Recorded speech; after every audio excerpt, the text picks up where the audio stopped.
Judy was boring. Hello. Then Judy discovered ChumbaCasino.com. It's my little escape. Now Judy's the life of the party. Oh, baby, mama's bringing home the bacon. Whoa, take it easy, Judy. The Chumba life is for everybody. So go to ChumbaCasino.com and play over 100 casino-style games. Join today and play for free for your chance to redeem some serious prizes. ChumbaCasino.com. No purchase necessary. Void where prohibited by law. 18 plus terms and conditions apply. See website for details. Hello and welcome. It is Eric Erickson here. I'm glad to have you with me. It is my show across the nation from Atlanta, Georgia.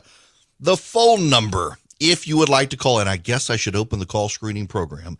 It is 877-97-ERIC, 877-973-7425 if you want to call. Now, I've got to go back to a caller from yesterday to start the show. In the last hour of the program yesterday, the president spoke, and we covered his remarks about COVID and how the White House is pivoting from we're going to stop COVID to we're going to manage COVID. It was an interesting pivot that needed to come. I've been saying for a while they needed to do it. They're clearly listening to those of us who have been saying it. Too little, too late at this point, I think. But I took phone calls from people afterwards, and one of the people who called in, he may be listening today. Franklin called. Don't need to play you all of Franklin's call. I just need to play you the beginning of Franklin's call to set up the problem that the Democrats have right now between their January 6th stuff to the filibuster fight to everything in between. The Democrats have a real problem, and Franklin, the caller yesterday, captured this. So here now, me talking to Franklin yesterday.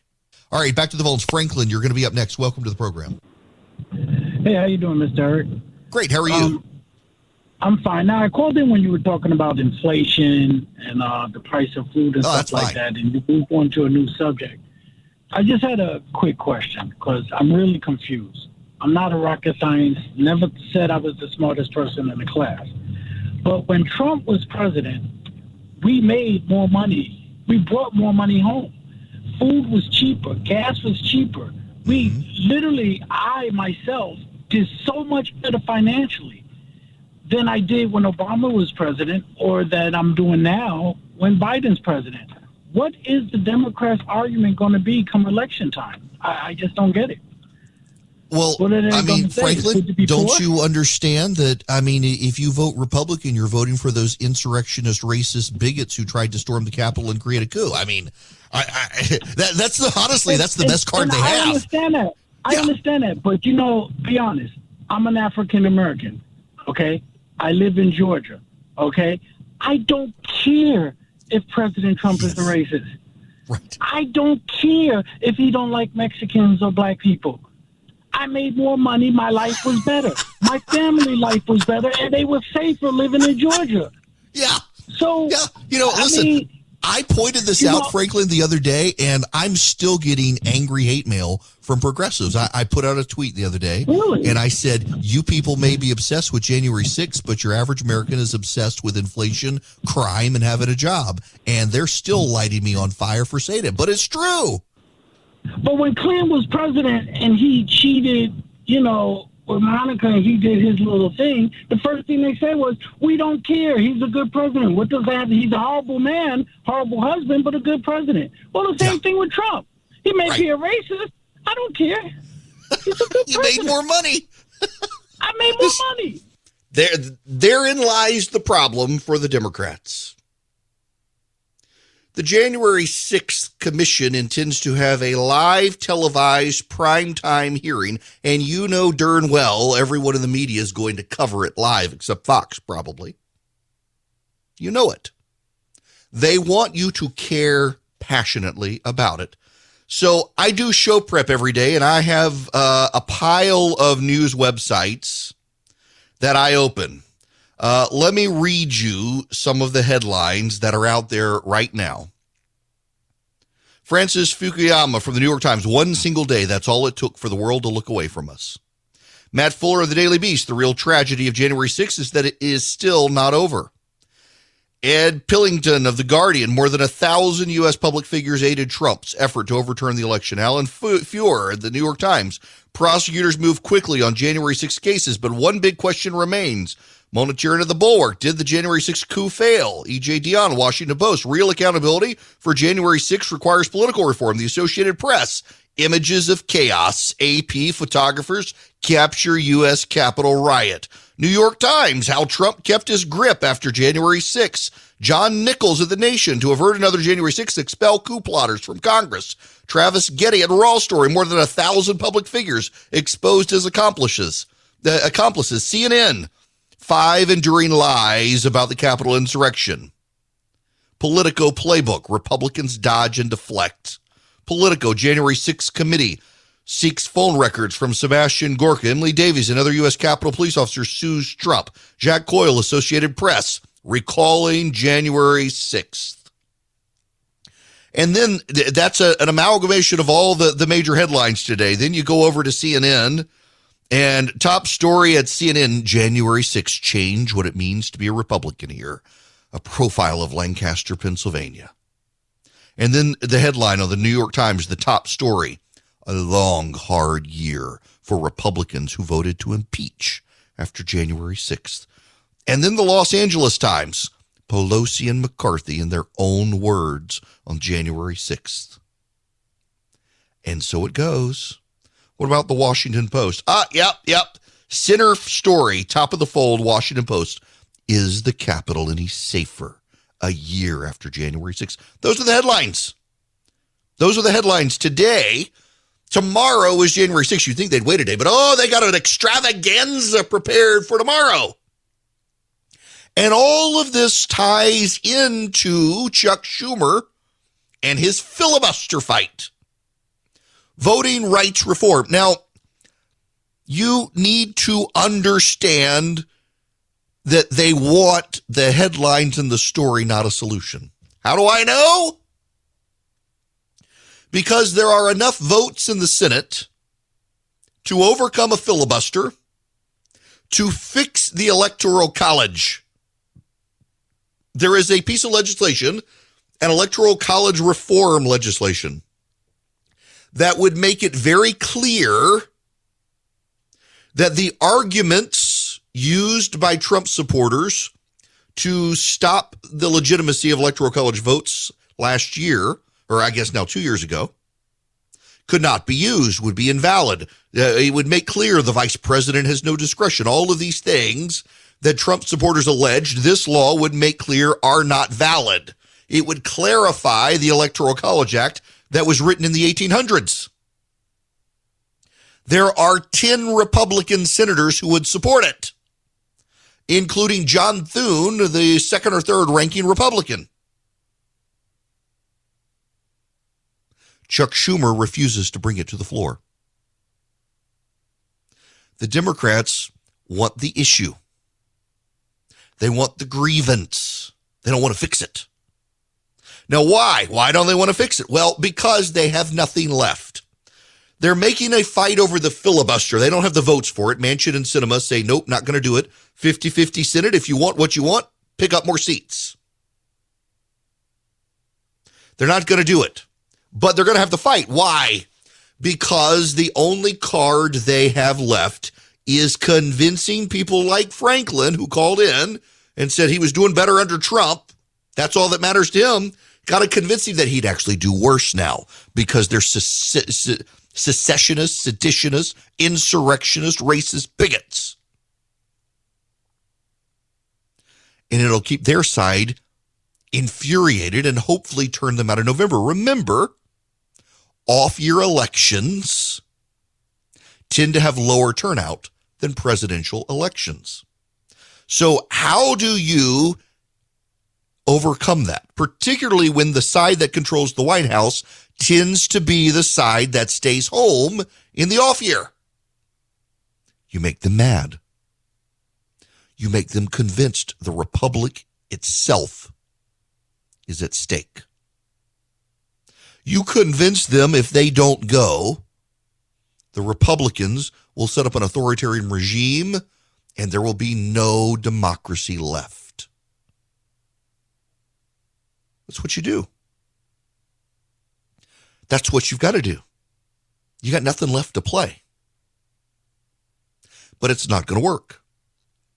The media cares greatly about January 6th. The Democrats, they feel like that's their only hand to play in this election, so they care about it. Notice, again, that they could fix the problem, but they don't want to fix the problem. They have the Republican votes to fix the problem in the Senate. They don't need them in the House. They've got the votes in the Senate, and yet they won't do it. They won't fix the problem, because if they fix the problem, the grievance goes away, and they need the grievance. By the way, are you hearing about this in the media? The votes are there. The votes are there for the Electoral College Reform Act. There's a bipartisan group of senators and people in the House, bipartisan, who are ready to pass it. They've got enough votes in the Senate to overcome the filibuster. Are you hearing about this at CNN? Are you hearing about this at MSNBC? Are you hearing about this in the newspaper? Are you hearing about this on NPR? The votes are there. Would fix all the problems that inspired people to think they could storm the Capitol on January 6th and stop Biden from becoming president. But you're not hearing about it. You're not, because as much as they say they care, as much as they say they want to fix it, they don't. They want to keep people spun up about it for the election. This is all political. If it wasn't, they would put it on the floor and it would pass. But they're not. If it wasn't political, you'd hear the media talking about it. But the media is deeply invested in helping the Democrats. But here's the underlying problem. Voters don't care. They can excoriate me for saying it, and they are, by the way. You should see the hate mail. But voters don't care. Voters care about crime. Voters care about their job. Voters care about their take-home pay. Voters care about grocery bills and gas bills and keeping the lights on and the bills reasonable in the wintertime, and the Democrats are screwing up all of that. You heard I played the audio of Franklin, the caller. Said he didn't care. He's black, and he didn't care that Trump was a racist. He didn't care that Trump hated black and white, black people or Mexicans. What he cared about is he made more money and things cost less when Donald Trump was president. That's the fundamental problem as we head into campaign season now that the Democrats have. They can have a prime time hearing of the January 6th committee. They can grandstand, they can pontificate, and they can have very serious people looking mournfully in the cameras on CNN and MSNBC, looking super serious, super serial. It's not going to make a damn bit of difference. The voters have less take-home pay because of inflation and groceries. That is what matters. Now, you can take a very high mind and say this deeply matters for democracy and the republic.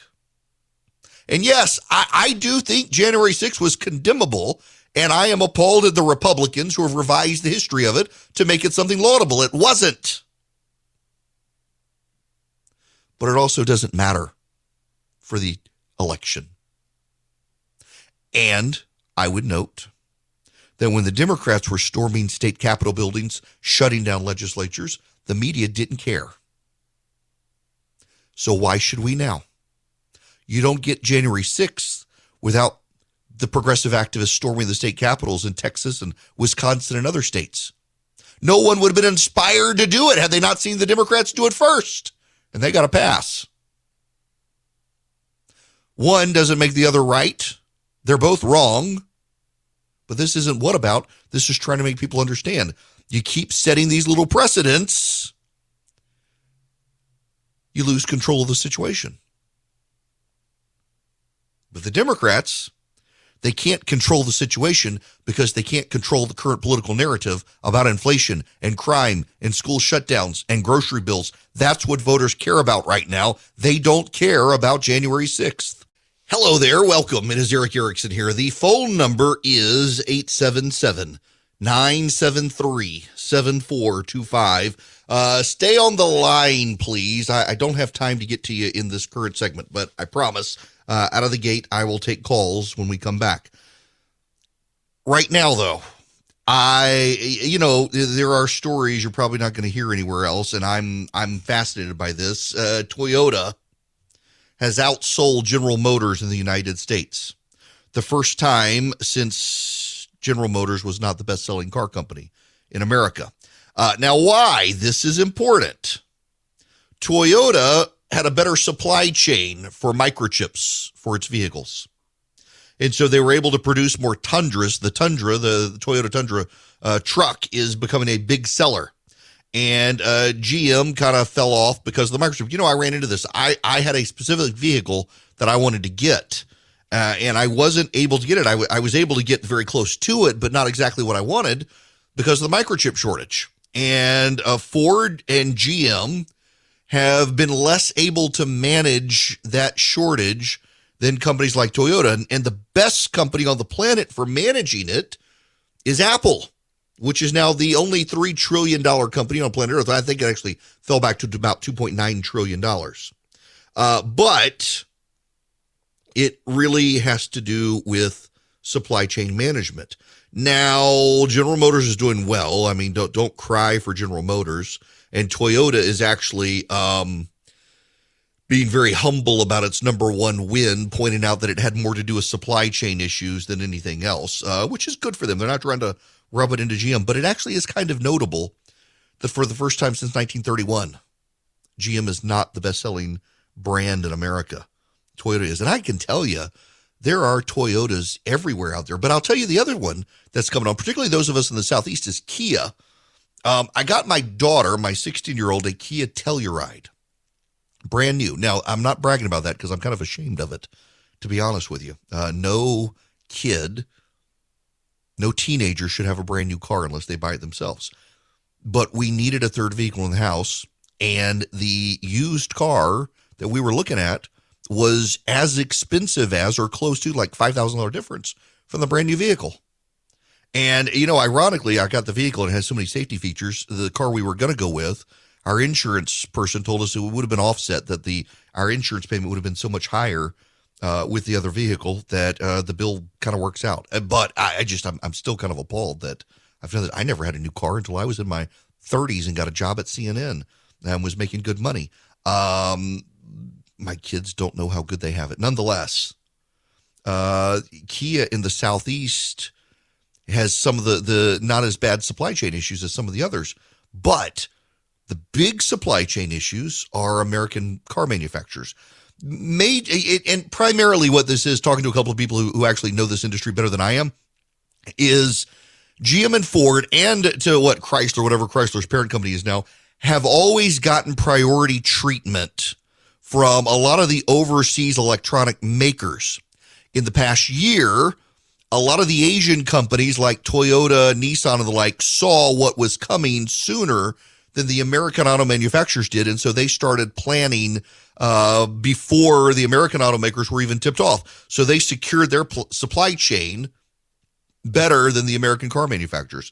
Apple, of course, controls its own supply chain for phones, so it's not having the problem that Samsung and some of the other phone manufacturers are having. Speaking of, pour one out for the poor BlackBerry people. We'll get into that in a little bit. Just fascinating data here. Now, when we come back, I want to take your phone calls. We've got a number of people being very patient on the phone. And also, we got to move into the change of the White House message on COVID, which in and of itself is very interesting. They're going to manage, not fight and end COVID now. Hello there. It's Eric Erickson here. Welcome. The phone number is 877-97-ERIC, 877-973-7425. I got an email from a listener. And yes, it is true. You may be able to hear it a little bit. All the weather change. My voice fades in and out. I wake up in the morning and I can't talk at all. Take a steamy shower and I can, but everybody in my house has a sinus infection except for me, and I think I'm getting it. None of us have COVID, It's just the weather change. It was 80 degrees on New Year's Day and 40 degrees the day after. It always throws me for a loop. So that's what's going on. Now, let's go to the phones. Thomas, thank you for waiting patiently. You're up first. Hi there, Thomas. Thomas.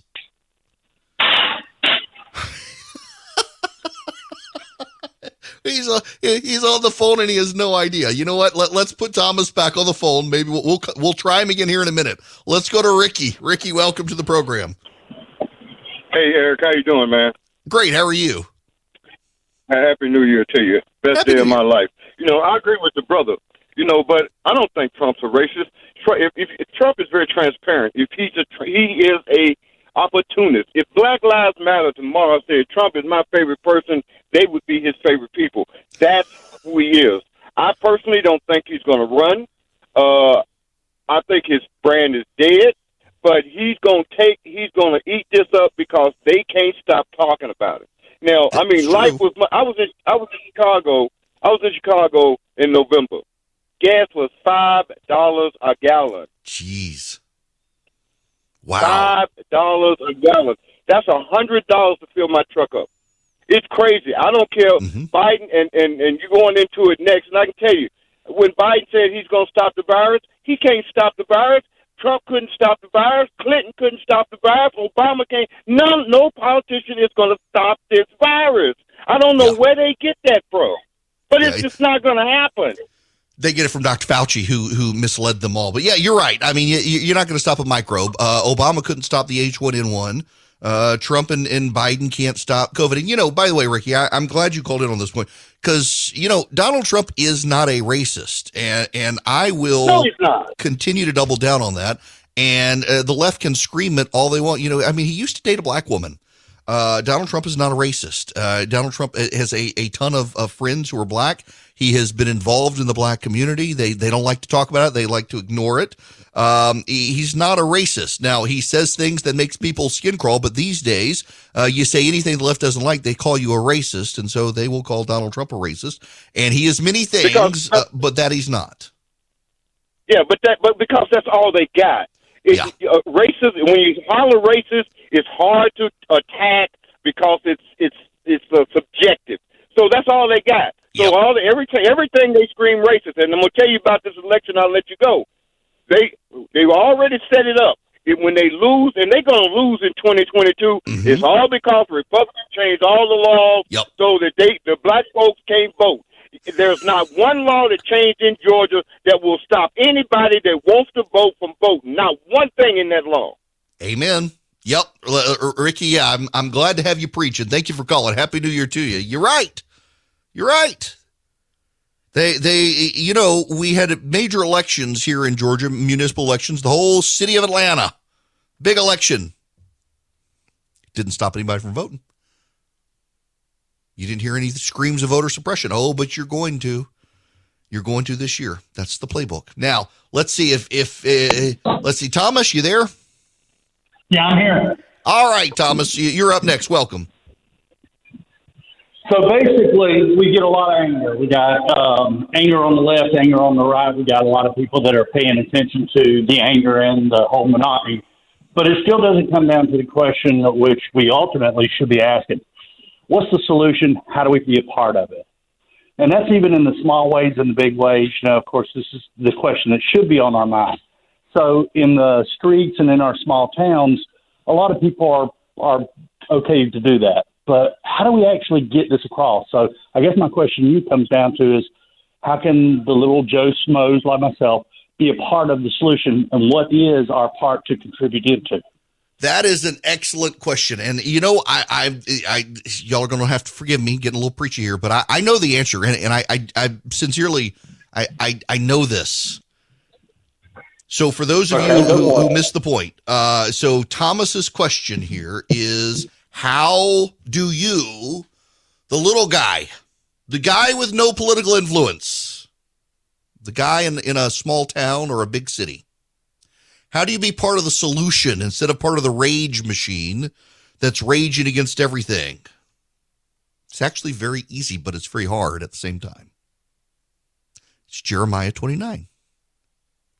Seek the welfare of the city in which you live and pray for it, and there you will find your welfare. That's actually the solution. Now hear me out. The data, the objective data, shows that progressives are far less likely to know conservatives and be friends with them than conservatives are to know and be friends with progressives. Now, why is this? It has mostly to do with geography. A lot of progressives ensconce themselves within urban areas, and conservatives live in rural, ex-urban, and suburban areas. Those conservatives then commute into the cities where the progressives live to go to work, and then they go home at night. The progressives are there all the time, so they rarely have an opportunity to make friends with conservatives. The real solution to this, and this is your no BS honest answer solution, is that you as a conservative, I can't talk to the progressives about this right now. I don't know that they're listening, but it applies to them as well. But you as a conservative,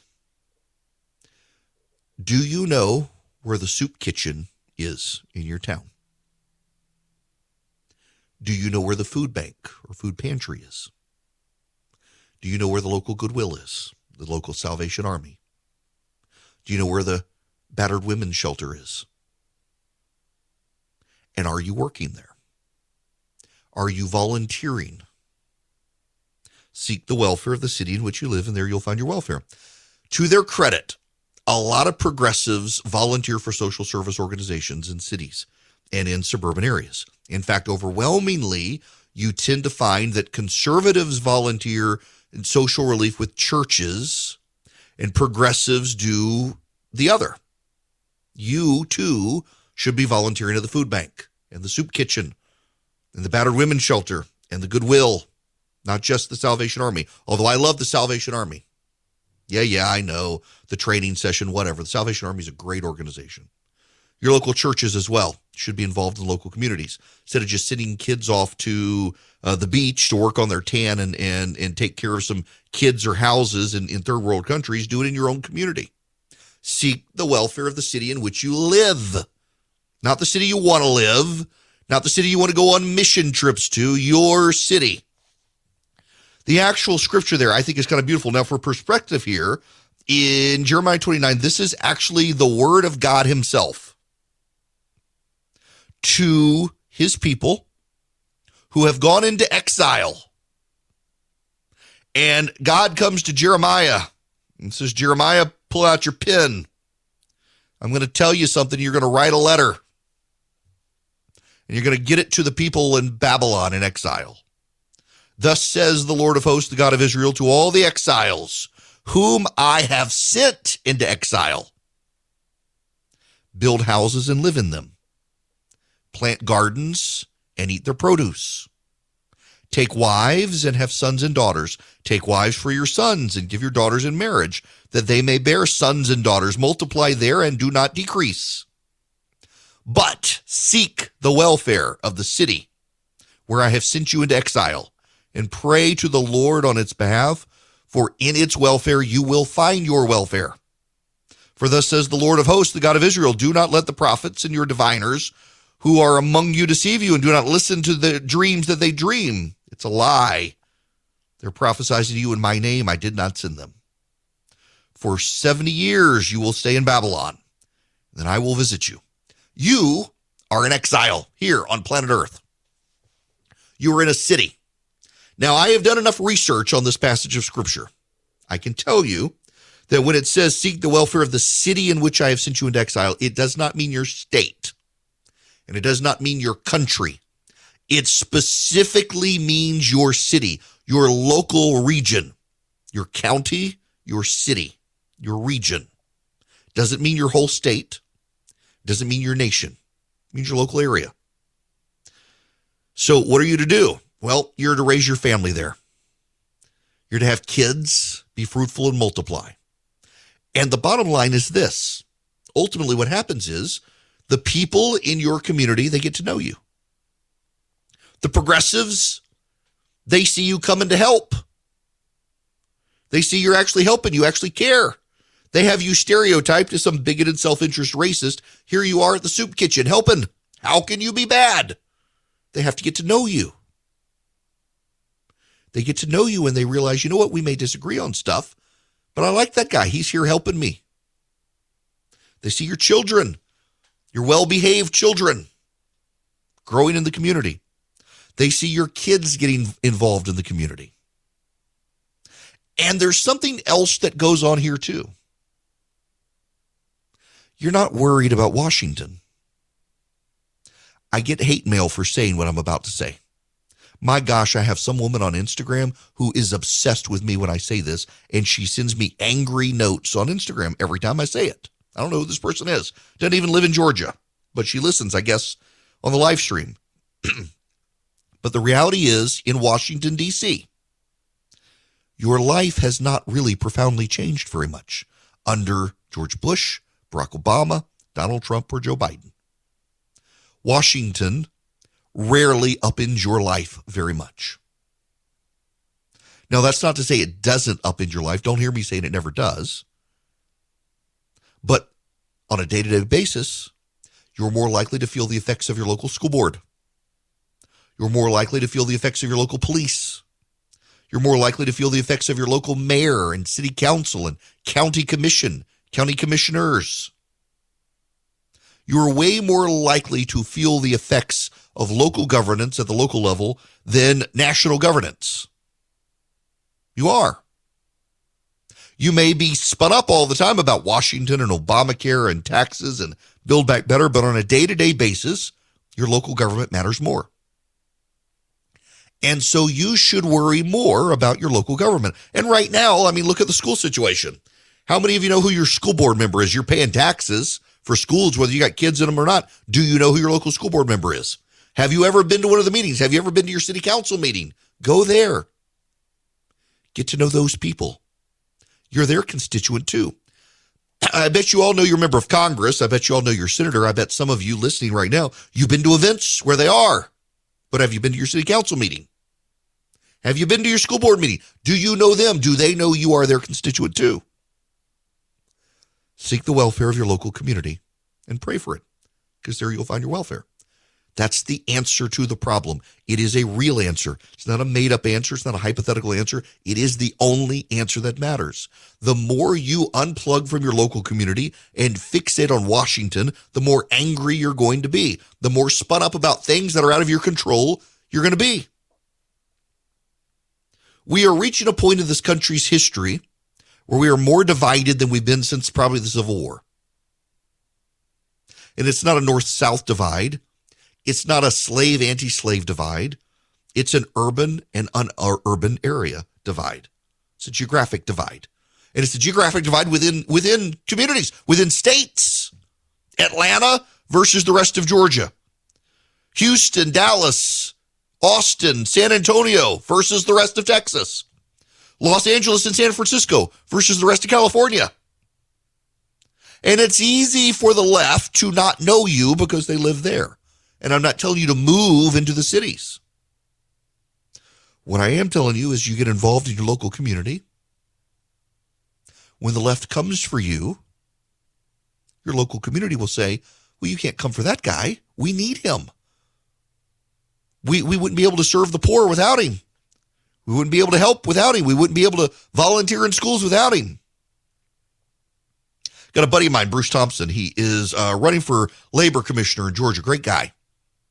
He organized all the churches, the priests, the ministers, and the rabbis to get together once a year over Christmas, get to know each other face to face. Different denominations, heck, different religions to a degree. But he gets them all together once a year and was able to get them all to organize volunteers to get into local schools in his county. So all the churches, the synagogues, they send volunteers now into the local public schools in Bartow County, Georgia, because this one guy who was in the state legislature realized there was a need. And he's a Christian, and he thought we need to seek the welfare of our community. So we got all the preachers, the priests, the rabbis, the ministers together. I mean, I've been to one of these parties. You had the Anglican, the Episcopalian, the Catholic, the Mormon, the Jew, the Baptist, the Presbyterian, the other Baptist, The Second Baptist guy who's only there because the First Baptist people split and had a Second Baptist church. You got the PCA Presbyterians, the PCUSA Presbyterians. They're all there together, having a good time, talking, saying they can fix their community together. They have. Literacy rates have gone up thanks to what Bruce did, thanks to what they did, because they sought the welfare of their community. So seek the welfare of your community. That's the actual answer. That is the actual answer. You want a solution to what ails us as a society? It's forget about Washington and think about the city you live in at this very moment. And if you're listening to Washington, think about it. But if not, put your city first and the people who live there first, because they will have your back if you have theirs. Hello there. It is Eric Erickson here. The phone number is 877-97-ERIC, 877-973-7425. And if you're patient with me, I'll get your phone calls as soon as we come back out of the gate. I was planning on doing an entire different segment in the last segment. I was going to talk about managing COVID and the change of the White House message. Then Thomas calls with this question of how do we be the solution? Well, that kind of got me out there. But nonetheless, I got to note two things just real quick. I have long been a fan of CNN. I feel like I got to start it this way. I've long been a fan of CNN. I work there. I still know a lot of the people there. They're very nice people. I don't know what the hell has happened to that network. They seem to want to be MSNBC light instead of just being a news network. You know, I've been going on a news program. Leland Vittert used to be at Fox. He's now over at News Nation, new news network. And they are by the book, straight down the middle. Just give us the facts, no punditry. They bring on people like me to try to fill in the blanks for what my side is thinking without all the spin stuff. Leland calls BS very quickly. It's what CNN used to do. And I'm perplexed on all of this now because CNN yesterday ran a story that weight loss helps fight COVID. We've been literally making this point since 2020. CNN, for the first time, announces a study suggests that if you lose weight, you have a better chance against COVID. We've literally known this for 2 years, and they're reporting it as new. And then Chris Cillizza, who's their pontificator of conventional wisdom yesterday, has this tweet thread out saying, I didn't know anybody who got COVID, and now with Omicron, they're telling me they actually had COVID last year when they didn't admit it at the time. Were we shaming people so that they didn't feel comfortable admitting they got COVID? Well, duh, of course. We've been talking about this since 2020, and it's suddenly new. How the hell are these people in such a bubble that they didn't know? Or did they know and they just didn't care? I think that's probably it. But to be treating this stuff as if it's all new and surprise, oh my gosh, we had no idea when you and I have known for 2 years, it just further undermines their credibility. Please do better, CNN. I love you guys. Do better. And you thought these last 2 years were crazy. Welcome to 2022. It's coming up and nothing makes sense still, especially in business. If you're a small business owner, good luck getting financing from a big bank right now. I can offer you a fantastic solution if you're looking for $750,000 or more in financing for your business. First Liberty Building and Loan. Let's say you want to buy a new building or you want to refi existing debt or you want to buy a company. Basically, you see opportunity for your business to grow, but you've hit a wall with the mega banks getting financing. That's where First Liberty Building and Loan and my friends, the Frost family, come in. They solve small business financing problems better than anyone I've ever seen. They say yes, where big banks say no. It's that simple. Look, just do this. Spend 10 minutes with them. Call them, First Liberty Building and Loan, say Eric sent you. In 10 minutes, you'll know if you're a good fit for their program. Go to firstlibertyga.com. That's firstlibertyga.com. They help small businesses nationwide in all 50 states. firstlibertyga.com. With Lucky Land Slots, you can get lucky just about anywhere. Dearly beloved, we are gathered here today to... Has anyone seen the bride and groom? Sorry, we're here. We were getting lucky in the limo and we lost track of time. No, Lucky Land Casino, with cash prizes that add up quicker than a guest registry. In that case, I pronounce you lucky. Play for free at LuckyLandSlots.com. Daily bonuses are waiting. No purchase necessary. Void where prohibited by law. 18+. Terms and conditions apply. See website for details.